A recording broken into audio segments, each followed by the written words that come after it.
Fala galera, beleza? Tranquilo? Espero que esteja tudo fluindo bem, você continue mantendo o foco. Sei que é um momento difícil que a gente atravessa, mas eu não vou te abandonar. A gente vai estar junto aqui desenvolvendo essa aula maravilhosa e estarei sempre disponível para tirar as dúvidas de vocês aí, beleza? Vamos começar? Tranquilo? Hoje a gente vai para a próxima aula, que é sobre as proteínas.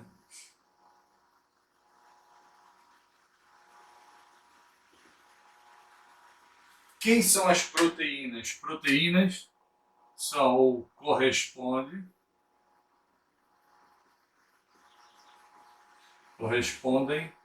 às moléculas orgânicas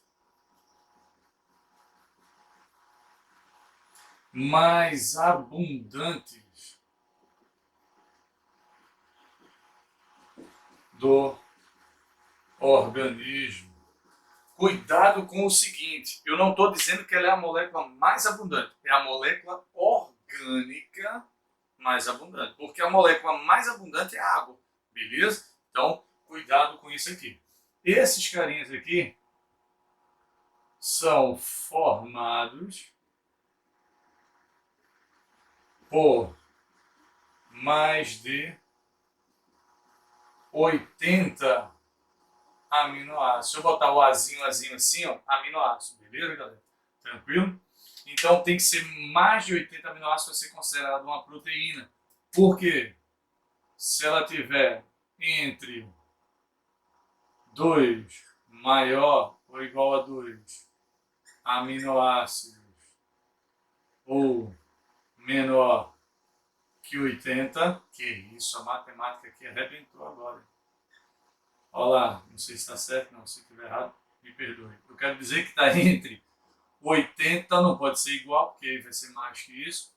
Aí, esse carinha aqui vai ser chamado de polipeptídeo. Beleza? Então muda o nomezinho aí, assim como o aminoácido.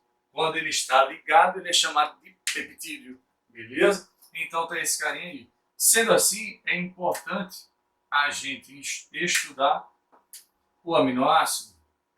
Quem é o aminoácido? É esse carinha aqui, ó. Aminoácido. Esse carinha nada mais é do que representa o monômero formador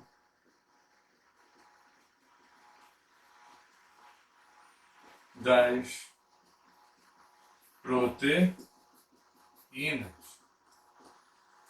Qual é a estrutura do aminoácido? A estrutura dele é mais ou menos isso aqui, ó.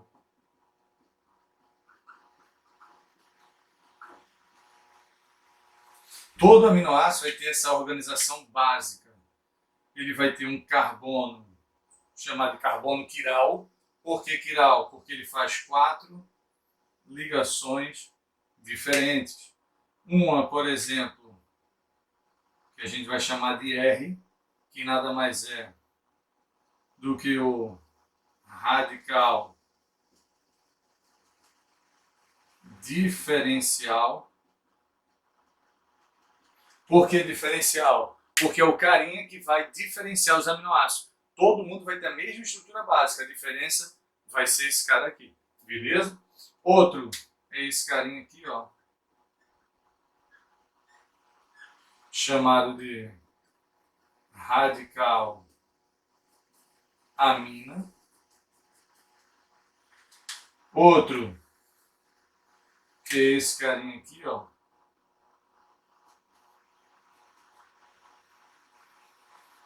que é o radical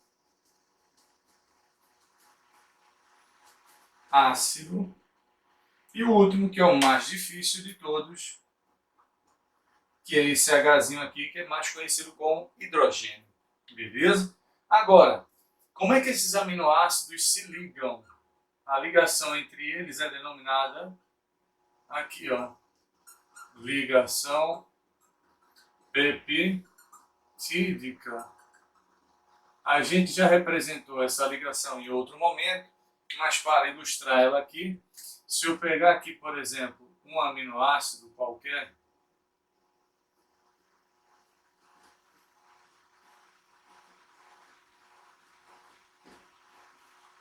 e um outro aminoácido,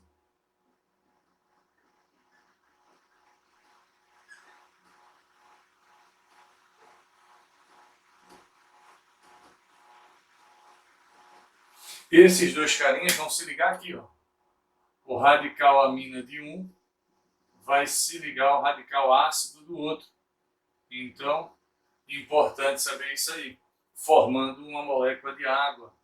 Obviamente, se eu estou formando um novo composto e sai água a partir disso, a gente chama isso aqui de síntese por desidratação. Enquanto que o sentido contrário seria uma hidrólise. Então a gente teria aqui, ó,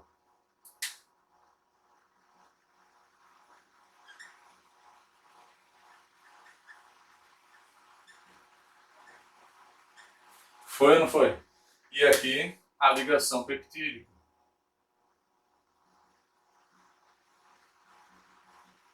Obviamente sobrando aqui, ó, água. Beleza? Tranquilo aí? Até agora facinho. Só cuidado com uma coisa. Se a gente observa esse esquema, você está vendo que tem um aminoácido, dois aminoácidos. A união de dois aminoácidos, uma ligação e uma molécula de água foi formada. Deu para entender a parada? Se eu tivesse um outro aminoácido aqui, eu teria duas ligações. Duas moléculas de água foram formadas. Então, quando a gente quer contabilizar quantos aminoácidos, quantas ligações, quantas moléculas de água foram formadas, basta você observar isso. Sempre, se eu der o número de aminoácidos, o número de ligações é um a menos. Beleza? Por exemplo, 100 aminoácidos, 99 ligações. E quantas moléculas de água? A mesma da quantidade de ligações. Beleza? Tranquilo? Então, só cuidado com essa ideiazinha aí. Continuando sobre as proteínas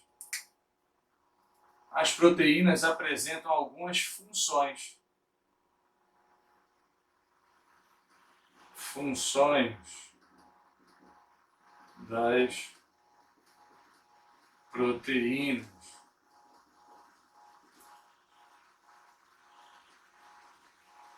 Quais são as funções das proteínas? Vamos pensar em algumas aqui.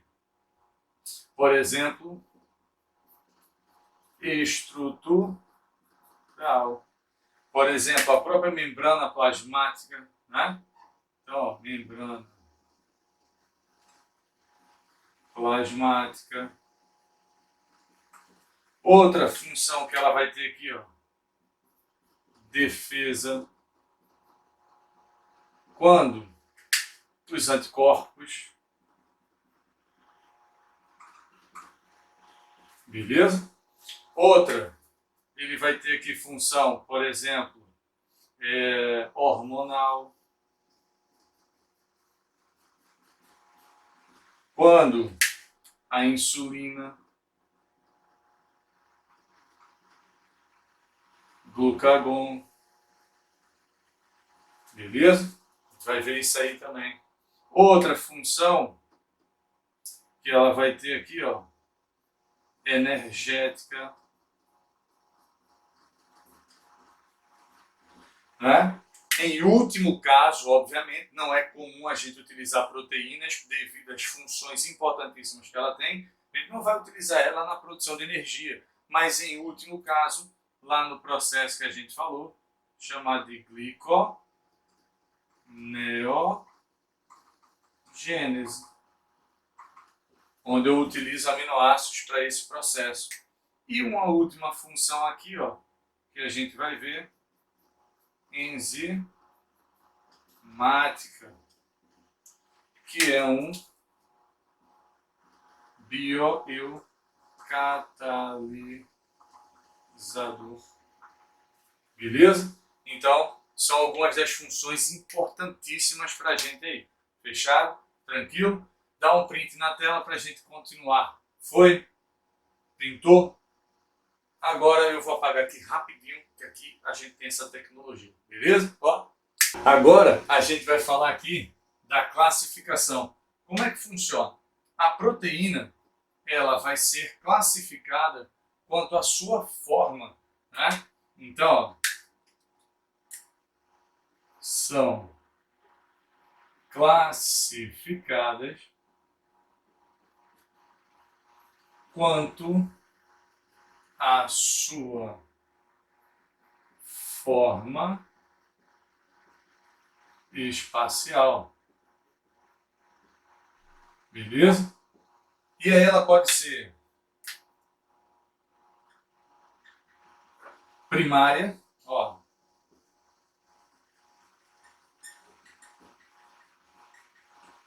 O que é uma primária? É quando eu tenho uma sequência de aminoácidos assim, ó. Ó, cada bolinha dessa aqui, como se fosse um aminoácido, ó.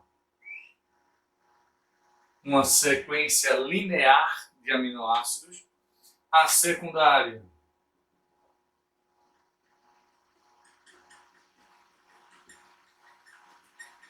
é quando esse carinha aqui enrola-se sobre ele mesmo, ó.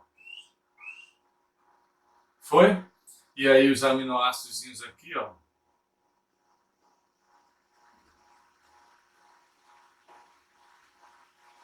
Ó. Foi? Então esses carinhas aqui. Terciária, já já a gente vai entender o porquê. Terciária é igual ao telefone com fio em casa. Ele nunca fica bonitinho, sempre fica aquele negócio assim, né? Todo enrolado. E a quaternária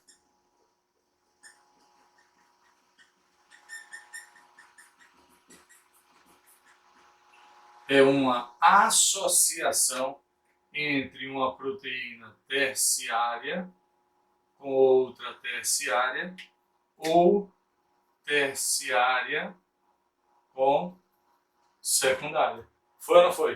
Deu para entender a parada? Tranquilo aí? Então, a associação. Viu por que eu preciso saber disso? Por conta dessa observaçãozinha aqui, ó. A forma espacial da proteína está diretamente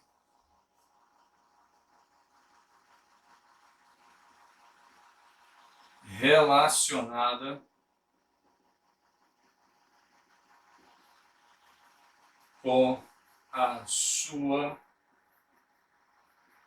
função. Aqui, ó. Foi? Está diretamente relacionada à sua função. O que é que quer dizer isso? Se ela perder a sua forma, ela perde a função, que é o que a gente vai ver na desnaturação. Beleza? Tranquilo isso? Então, diretamente relacionada à sua função é a forma dela. Fechado? E aí, a gente vai começar a falar sobre as enzimas. O que são enzimas? Enzimas nada mais são do que biocatalisadores. Qual é a função da enzima? Esse carinha aqui, ó, aumenta a velocidade da reação. Perfeito. Se você falou isso, perfeito, tranquilo, nada de errado. O problema é que a gente quer sempre uma a mais. Por quê? Aumentar a velocidade é perfeito, é a função dela. Só que tem uma observação importantíssima que é sem ser consumido. Pronto. Agora a gente começou a aula. Tudo isso aqui foi introdução, acredito que você sabia, agora a gente começa a brincadeira. sem ser consumido. Qual é a importância de ela aumentar a velocidade sem ser consumido? Pega o primeiro post-itzinho aí e coloca assim, ó, ou puxa uma setinha. Como a gente está aqui gravando, se você achar que está rápido, dá uma pausa, copia e depois solta, beleza? Sem ser consumido quer dizer o quê? Garante um menor gasto de energia, evitando a produção de novas enzimas. Como assim, Bill? Para pensar. Imagina se ela fosse consumida durante a reação. Toda reação que eu fizesse, eu precisasse produzir novas enzimas, novas enzimas, novas enzimas. Então, eu teria um gasto energético muito alto produzindo novas enzimas. Deu para entender? Então, eu posso realizar a reação e a enzima ser reutilizada, ser reutilizada. Como assim? É mais ou menos isso aqui, ó. Se a gente for falar de uma reação, de um mecanismo de ação, ó,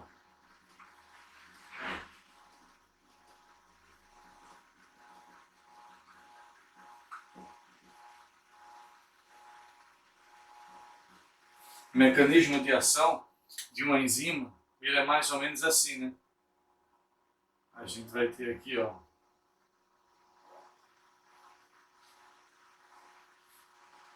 o modelo que a gente chama de modelo chave fechadura. O que quer dizer isso? Esse esqueminha aqui, ó. Cada enzima tem um único substrato. Foi? Então, tá aqui, ó, a enzima, substrato. O local da enzima onde o substrato se liga, a gente chama de sítio ativo. Enquanto eu monto o esquema, você pega o post-it e coloca aí, ó, sítio ativo, dois pontos. Sítio ativo, dois pontos. Local na enzima. Local na enzima. Onde são encontrados os aminoácidos que apresentarão a afinidade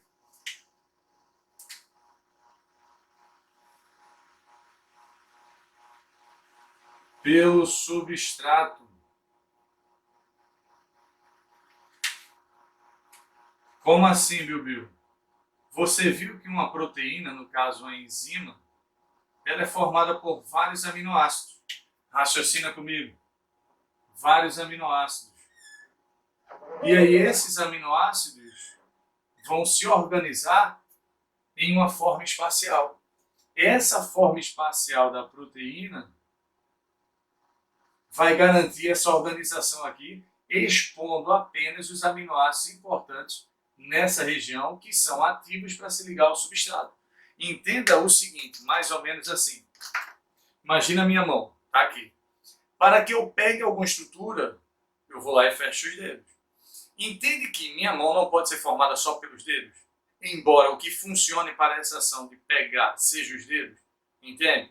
Embora tudo que funcione seja isso, eu preciso de toda essa outra parte. É justamente isso que eu quero dizer. Embora os aminoácidos funcionais estejam aqui, eu preciso de todos os outros para garantir que esses estejam aqui, nessa forma. Deu para entender a parada? Tranquilo? Facinho? Agora, existem duas vias aqui. Observe que a reação no sentido 1 está quebrando. Então, 1 seria o que a gente chama de catabolismo, enquanto que o sentido 2, ou ao contrário aqui, né? O 2, eu estou formando. Então, o 2... Então, o 2 será o anabolismo. Foi ou não foi? Deu para entender a parada? Tranquilo? Dá um print na tela aí. Dá o print, dá o print. Foi?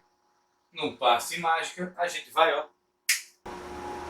Então, vamos continuar. Agora, eu gosto muito, antes de começar a falar propriamente das características da ação enzimática, de falar sobre esse eventozinho aqui, ó.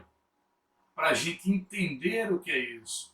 Uma reação química. Viu? O que é uma reação química? Cuidado para não confundir com a evento ou a reação física. São coisas diferentes.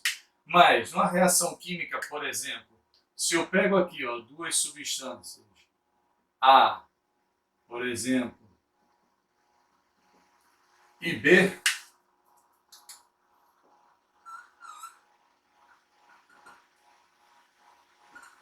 e faço com que elas choquem-se entre si, o choque entre elas permite ou promove a mudança das características químicas dela em duas outras substâncias, por exemplo, assim, ó.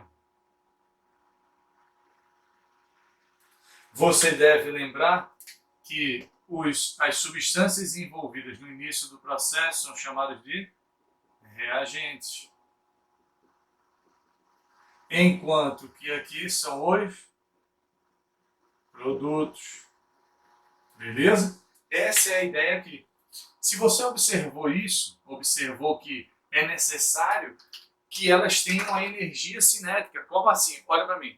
Imagina que minhas mãos sejam os reagentes. Minha mão parada, ela vai reagir? Não, não tem como reagir. Então eu preciso o quê? Que ela esteja se movendo. Vamos supor que a minha reação seja a palma, beleza? Então ela parada não reage. Então ela tem que ter movimento. Minha mão tem movimento agora, mas não está reagindo, porque a reação é a palma, é isso aqui. Então não está reagindo. Então não basta só ter o movimento, tem que também ter choque entre essas moléculas. Só que não é qualquer choque, olha aqui, ó, tá chocando, mas não é o que eu quero. O que eu quero é esse. Então tem que ser um choque perfeito entre essas moléculas. Deu para entender a parada? Então eu tenho que ter energia suficiente e tem que ter um choque, e o choque tem que ser o quê? Perfeito, para que a reação ocorra. É aí que a gente trabalha com esse gráficozinho aqui, que vocês veem isso em química, mais ou menos assim, ó. Olha o gráfico como é. Espero que essa reta fique reta, hein? Se não tiver, não. Tá demais.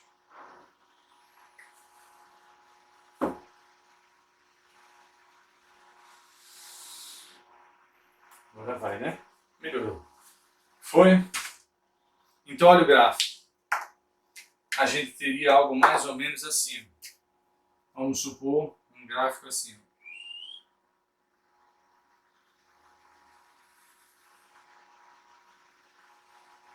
Foi? E aí a gente vai entender os pontos importantes desse gráfico. Vamos supor aqui, ó, A mais B, na mais T, C mais D. Beleza? Observe que aqui é a variação de energia, entalpia pelo tempo. Beleza? Nesse ponto aqui, a gente vai ter, ó, o H0. Enquanto que isso aqui seria o quê? O HF. Beleza? Aqui a gente vai ter um pontozinho importantíssimo. Já já a gente vai falar. E esse carinha aqui também. Lembre-se do seguinte. Cada intervalo desse representa alguma coisa. Primeiro, aqui é a energia inicial. Quer dizer que ele já tem uma certa energia. Mas observe que daqui até aqui, esse ponto aqui chamado de complexo ativo ou ativado, o que quer dizer isso? Quer dizer que os meus reagentes atingiram a energia necessária para reagir. E essa energia que ele ganhou é aqui, ó. É a chamada de energia de ativação. O que é energia de ativação? Para você que está copiando aí, ó. Energia de ativação é a energia necessária para o reagente iniciar a reação ou chegar no complexo ativado, iniciando a reação. Deu para entender a parada? Todo mundo aí, tranquilão? Então, complexo ativado, essas coisinhas aí. Agora, olha o que eu quero que você observe. Qual é a ação da enzima nisso tudo? Uma enzima, ela atuaria assim, ó. Então, esse gráfico aqui representaria a ação de uma enzima. O que é que a enzima fez? Se perguntasse numa prova específica, como uma enzima interfere na reação química ou na velocidade da reação? Ela diminui o quê? A energia de ativação. Note que se eu precisava chegar até aqui, agora eu não preciso mais, ó. Eu diminuí. Deu para entender a parada? Então eu consigo chegar no complexo ativo com menos energia. Então eu poupo energia utilizando a enzima. É diferente, por exemplo, do inibidor. O inibidor, o que é que ele faz?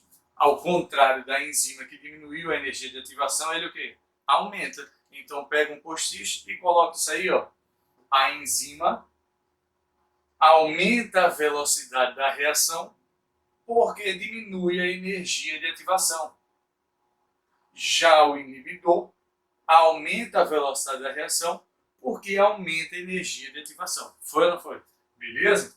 Só que, meu Deus, existem alguns fatores que interferem na ação enzimática. Sim, quais são eles? Justamente isso que a gente vai ver agora. Quais são os fatores que interferem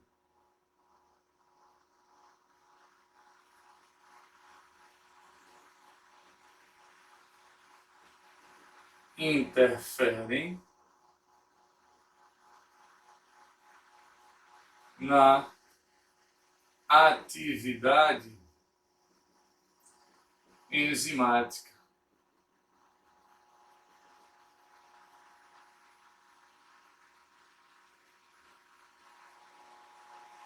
Quais são eles? Vamos ver aqui. O primeiro que eu quero falar é a concentração de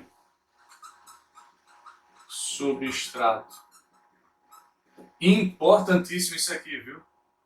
Em seguida a gente vai falar dos inibidores e eu preciso muito que você entenda esse mecanismo aqui. Como é que funciona? Mais ou menos assim, ó.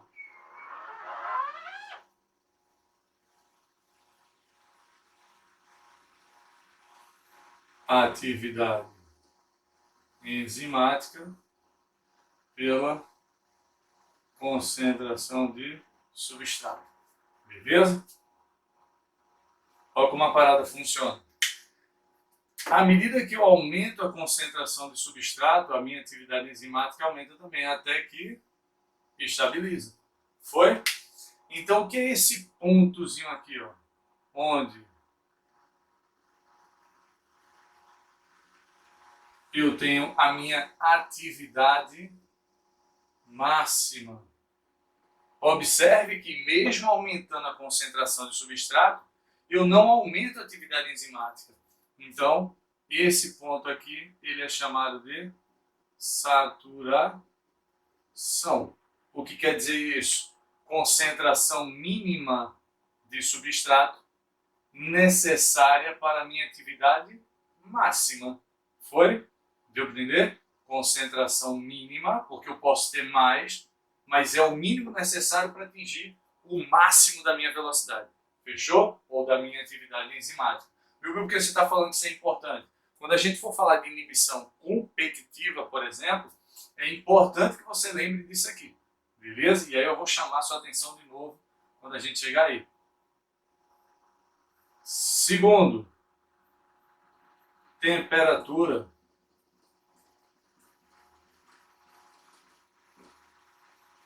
Como é que a temperatura interfere? Você deve lembrar que a temperatura interfere no grau de agitação das moléculas. Então, o que é que vai acontecer? Se eu aumentar a minha atividade, ou se eu aumentar a minha temperatura, eu aumento o grau de agitação das moléculas. Então, consequentemente, só um pezinho aqui, né? Consequentemente, eu também vou aumentar a velocidade de reação, só que ela é mais ou menos assim, ó, e cai.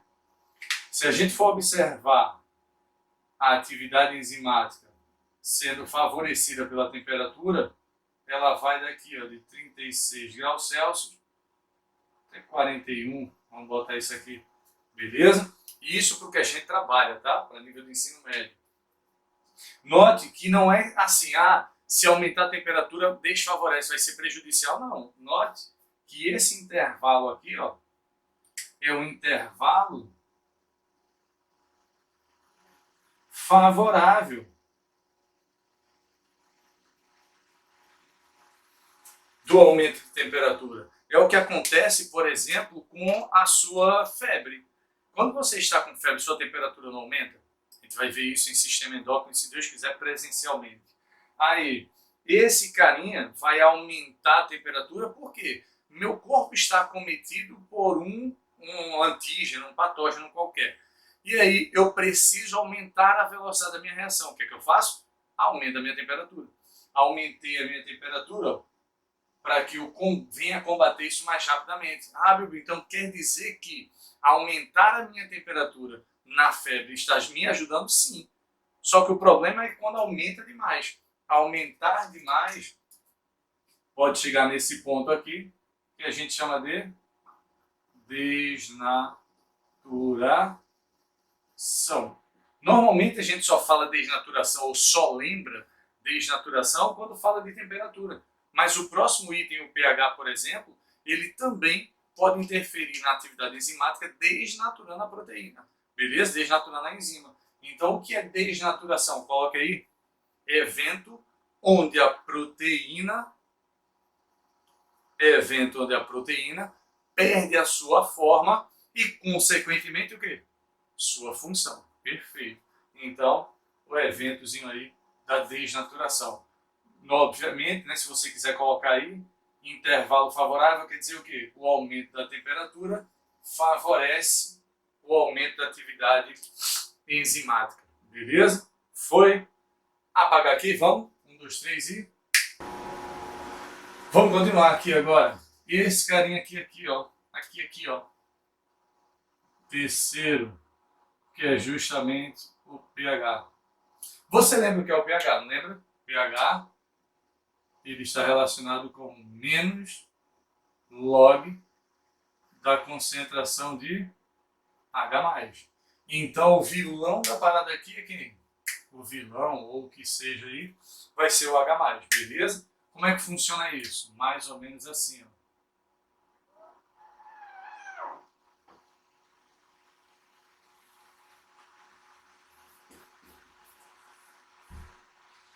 A atividade enzimática e o pH. Olha como funciona. Cada enzima ela tem um pH ótimo de funcionamento. Então, no caso das OBS, cada enzima possui um pH ótimo para o seu funcionamento. Beleza? Aí, vou dividir aqui em 3 regiõezinhas. Ó, essa primeira, segunda e a terceira. Uma região do nosso sistema digestório tem um pH baixíssimo, aproximadamente 2, é o estômago, e lá ocorre a ação da pepsina.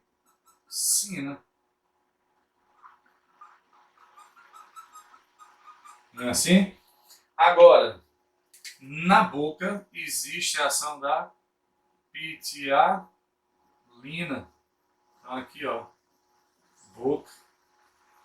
Enquanto que no intestino, a gente tem várias enzimas atuando lá. Eu vou botar aqui, por exemplo, a lactase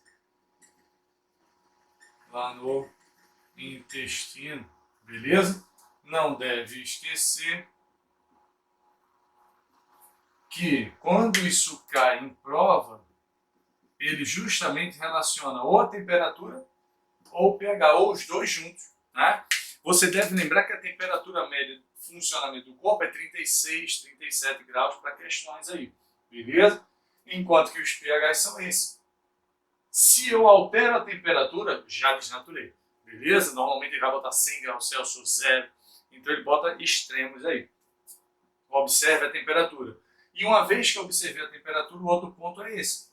Então imagina que ele diz lá na questão, utilizando 3 tubos lá de ensaio, com variações de temperatura, variou a temperatura, acha o tubo que está com 36, 37 graus.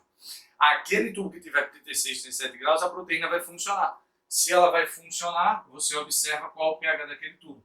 Se for 2, estômago, digestão de proteína, por exemplo. Intestino, boca, 7, amidoácido, ou aminoácido, amido. E no intestino, praticamente tudo vai ser digerido ali. Beleza, galera? Tranquilo? Fica atento só a isso aí. Então, cada enzima tem um pH ótimo para o seu funcionamento. E aí, eu quero que você tire um print aí desses gráficos para a gente começar a falar sobre inibidores. Foi? Então vamos continuar? Aqui, inibidores, a gente já citou um pouquinho sobre eles, mas o que são inibidores? São substâncias que irão diminuir a velocidade da reação. Foi? Então o objetivo dele é diminuir a velocidade da reação. Como é que ocorre isso? Basicamente, a gente tem dois tipos de inibição. Como elas podem ser classificadas? Aqui, ó. Classificação livre. Herbert Risch da inibição.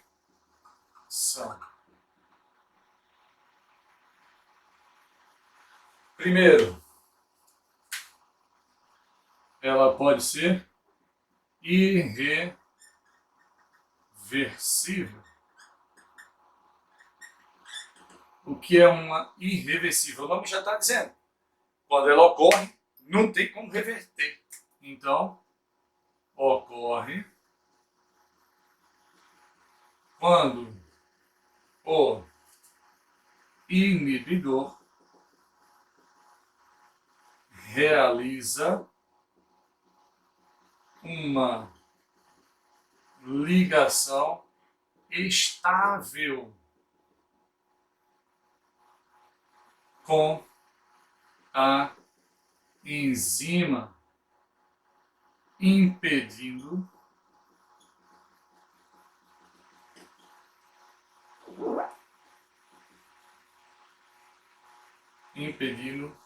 permanentemente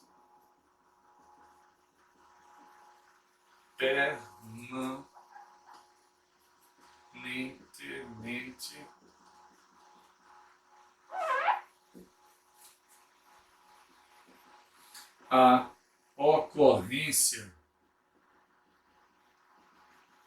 da reação. Como assim? Como assim? Mais ou menos assim, ó.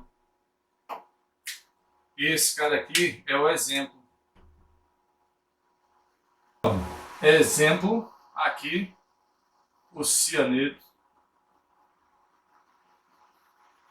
o monóxido de carbono, são carentes que vão se ligar com uma proteína, uma enzima, inativa permanentemente. O cianeto, quando se liga na cadeia respiratória, por exemplo, ligou lá, acabou, não tem como reverter.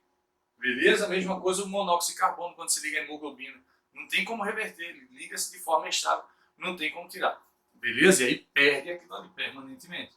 Agora, se existe uma irreversível, é porque existe uma irresistível. Reversível.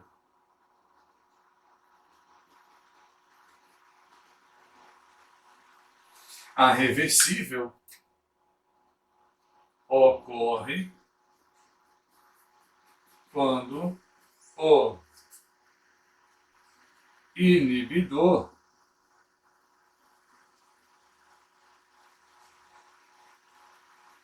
realiza uma ligação com a enzima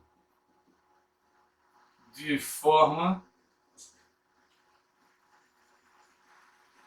temporária. Como assim? Esse carinha agora, ele vai se ligar, mas não é 100%. Como assim? Não vai ocorrer de forma que eu não consiga retirar. Eu consigo reverter. Então, aqui, ó, é possível reativar a enzima. E isso aqui pode ser de dois tipos. Quais são os tipos aqui? O primeiro tipo aqui é a competitiva. Na competitiva, o inibidor possui afinidade pelo mesmo sítio do sítio enzimático do substrato. Como assim? Aqui, quanto maior for a concentração de substrato, a reação ocorre. E o inibidor, da mesma forma, inibe a reação, né? Então, o que é que eu quero que você entenda? Quanto maior for a concentração de substrato, eu vou competir com o inibidor. Então, se eu estou competindo com o inibidor, raciocina. Quem tiver mais vai prevalecer. Se eu coloquei um determinado inibidor, mas eu estou aumentando a concentração de substrato, embora a reação estivesse parcialmente inibida ou inibida, ela começa a ocorrer porque eu estou aumentando a concentração de substrato.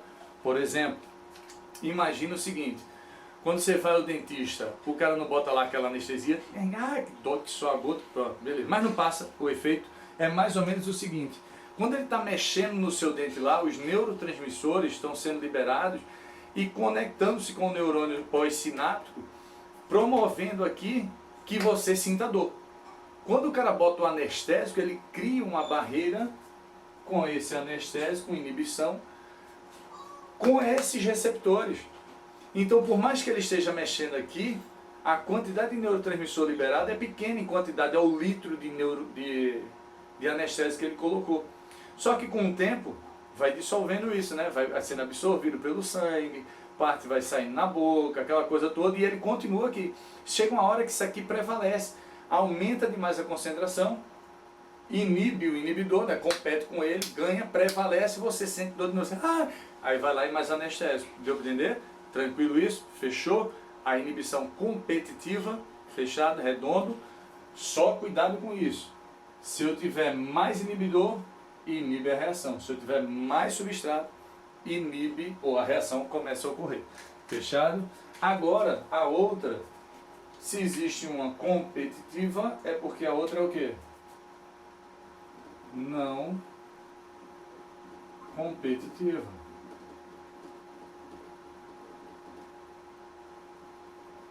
A não competitiva, como o nome já diz, não há competição. Então, o inibidor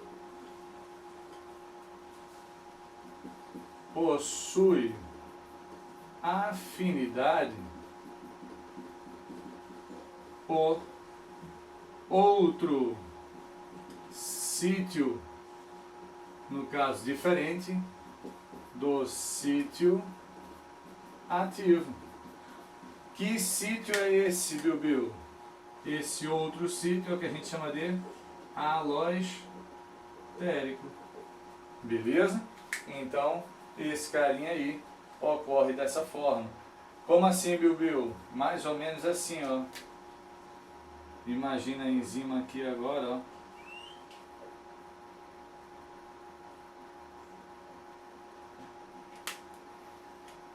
O substrato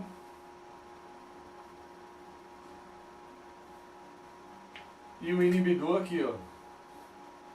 Quando o inibidor se liga aqui, enzima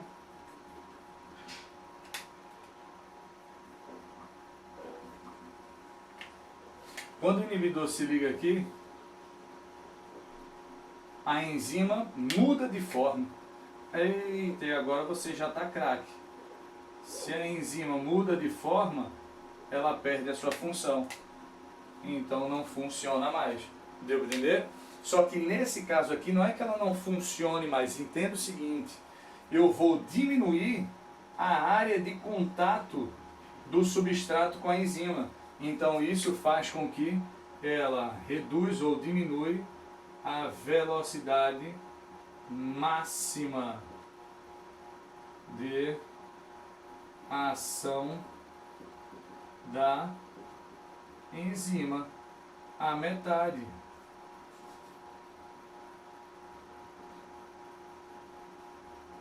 Deu para entender a parada? Então é nessa forma, como eu mudei a forma, ela não funciona muito bem. Então ela perde a eficiência, reduzindo aí aproximadamente a metade da sua velocidade máxima.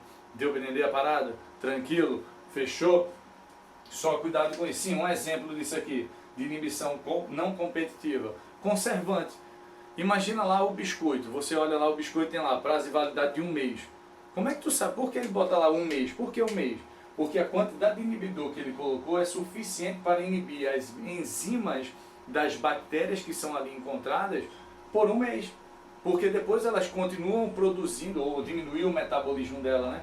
Por 1 mês. Porque a partir daí, a quantidade de enzimas que ela está produzindo continuamente, não tem como eu ficar repondo o inibidor. Você nunca viu lá o cara pegar o produto e botar inibidor lá dentro. Não tem. Deu para entender? Então, o prazo de validade é basicamente isso. E outra, fechado, tá?